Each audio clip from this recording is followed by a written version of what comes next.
If the emergency services has never complained about us, and the DTI claim they only act on complaints, obviously the complaints have got to come from somebody who's got a vested interest in removing us off the air. Now, you could say it could be a fellow unlicensed broadcaster, but they've got as much right to be there as we have, so obviously they're not going to do it. So who else has got a vested interest in getting us off the air? It then leads you to only one conclusion: it's the legal stations.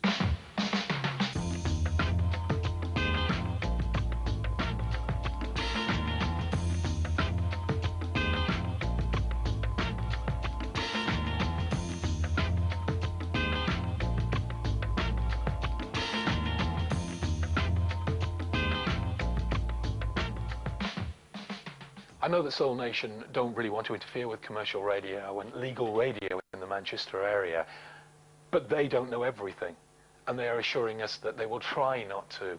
That's been quoted in the press and so on. But they don't know, they're trying not to. I know for a fact that recently we had problems with Soul Nation interfering with our signal. I find that a bad situation. Well, we pay thousands of pounds a year to the Radio Authority for our licence to transmit. We pay thousands of pounds for the rental of the transmitter. We pay thousands of pounds to the Performing Rights Society, to the other copyright bodies. These people pay nothing.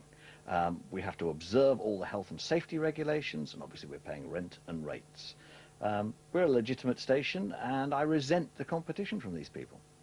The legitimate licensed broadcasters naturally are concerned about the pirates, but for two reasons. Firstly, the pirates operate on frequencies near theirs, so any interference is usually picked up by the licensed broadcasters' listeners. In other words, they can't get the station that they want to tune to on the dial. Secondly, of course, the pirates are actually stealing the advertising revenue from the licensed stations, and that naturally causes some concern. When we've gone off air after the raid, the advertisers only want to know one thing, like, are you coming back, and that's it. One guy who was nearly in tears, I mean, he started up a business, and his business was going down the tubes, and he's advertised with one of the local radio stations, and he says that he didn't get one bit of business. Whereas, like, he's advertised with us now, and he says that within the first week he's had phone calls and inquiries, and that's just within about 4 or 5 days. We do a lot of research at Piccadilly and Q103. We interview thousands of people. They don't know it's us interviewing them. They tell us what they like to listen to, and there's no particular demand for other sorts of music. If there were, I'd be very open to people talking to us about it. I was at the Radio Academy conference in 1990 in Glasgow, where the owner of a radio station stood up and said, when people call my radio station bland, I take that as a compliment.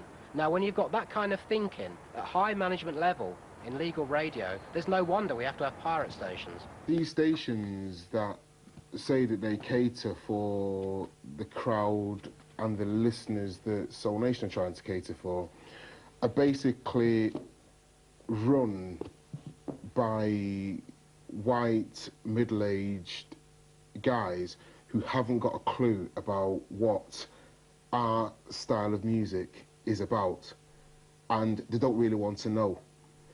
It's not a race thing, it's like, you know, it's a cultural thing. I mean, these guys are brought up with The Who and the Bay City Rollers and Mick Jagger and his lot. You know, what we're talking about is a world away from that, but they deem what type of music everybody else must listen to.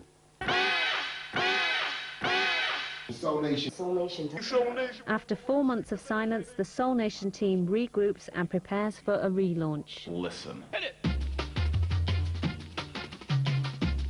We are the boys. You all know what's happened, right? And we've only got ourselves to blame. Hopefully, like me, everyone's learned the lesson. The record companies have always had a slightly hypocritical attitude towards the pirate stations, actually. I mean, this has been the situation since the 60s, when you would have the head of EMI saying, no, we're not going to cooperate with these naughty stations, they're illegal, they're bad, they take away our revenue. And meanwhile, you know, their right-hand men, their salesmen are going around to the station saying, do you want 6 copies of this, 7 copies of that? And it's the same now with pirate radio. You know, they get white-label copies of pre-release records from all the major record companies ages before anybody else gets them. It's one of those funny one-sided ones. only plays on one side, so special DJ one. Sony are very selective about who to send the stuff to anyway. Like stuff like the Fugees Killing Me Softly and all that, we had all the original promos sent out a few months back. It's easily going to chart. It's a massive track, but it's funny because at the end of the day, it's come to the end of its life on Soul Nation, and it's only just now going to start hitting the charts and all that. But I suppose we've done our job. As an independent promotion company, a lot of major record companies come to us so that we can service the pirate stations. Pirate DJs are the most essential people I send records to, because I know people that are on the case are listening to pirate stations, and if you want to know what the next sound is coming from the underground, you're going to listen to pirate stations. Just before the start of the Euro 96 soccer tournament, and in the space of a few hours, the DTI locates the major pirate stations in London, Bristol and Manchester and takes them off the air. So hopefully just give us a call back. This time, Soul Nation only loses the transmitter. Okay, easy. I'm sick and tired of the DTI mithering me. Right, I know they've got a job to do, right? And I can respect the DTI in all of this. Where it gets annoying is where there are people who will turn around and say we don't matter to them, they're insignificant, but they're the people that are constantly on the phone. Get Soul Nation off air, please get them off air. We have raids against pirate stations going on continually, over 600 in a year, and that's been the pattern for the last 3 or 4 years.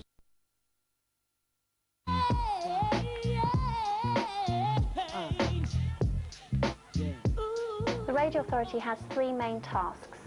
We license radio stations, we regulate those stations once they're broadcasting on the air, and we find frequencies for those radio services.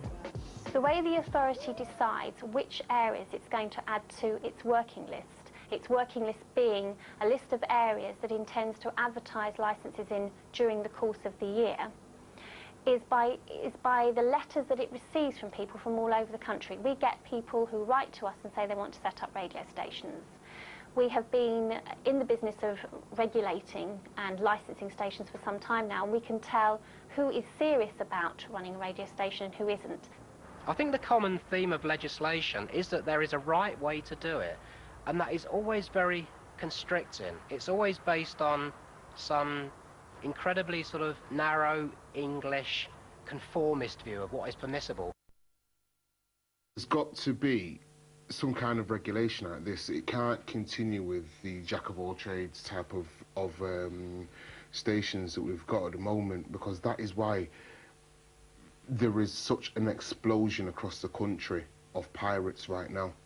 In London we have dance music, we have easy listening, we have jazz music, we have a station for the Asian community, a black community, Greek community and the Turkish community. And what we're trying to do is advertise more licenses outside London, which will broaden listener choice. They talk about a lighter touch and they talk about deregulation, and it's really nothing of the kind. It's a kind of insidious re-regulation, and it still only lets a certain number of people into the club, you know, into the radio club. The licence fee is not that expensive. A station covering 5,000 people is going to cost you less than £60 a year in licence fee to the Radio Authority. If you are operating a large Greater London station on FM, then you're talking about around £80,000. Well, will pirates ever disappear? Some of them are fanatics, some of them exist because of the communities that they serve. I think that there's plenty of opportunities for pirates to go legal. There's the question of digital technology arriving in the not too distant future, which will be a problem for the pirates. And my view is that we will see less of the pirate problem in the years to come because of these 2 reasons.